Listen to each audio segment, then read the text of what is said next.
What's up, guys? It's Lord Both here with another video, and amidst announcements that Origin, EA's launcher, is being shut down in favor of the EA app, new financial evidence has come out about EA that they are not doing the greatest. Even though EA got a revenue of about $2 billion this past year, their shares are still taking a hit.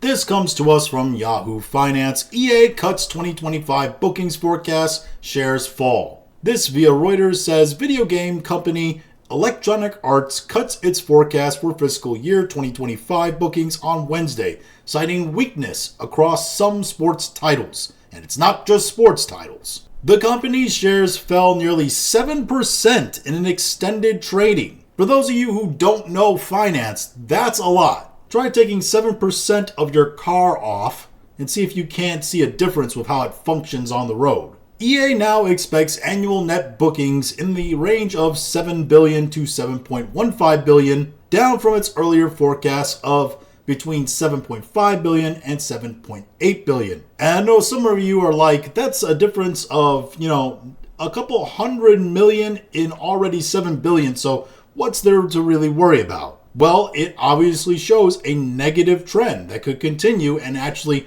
deeply hurt the company financially over time. But the most important thing about this is that those losses in net bookings are expected to be because of two specific games, Dragon Age and EA Sports FC 25, which underperformed net bookings expectations in third quarter, CEO Andrew Wilson said in a statement. So yes, first off, EA Sports FC 25. EA FC 25 is a terrible name. I get why they went to FC 25. Because the guys over at EA were like, oh, well, the Americans buy the soccer game too, so if we call it football, they won't understand what we're talking about, and they'll get it confused with American football. The majority of your FC 25 and FIFA before that, that's what it actually is, the majority of that buying audience is in Europe, Africa, and the Middle East. That's your audience. Make the game and title it for them.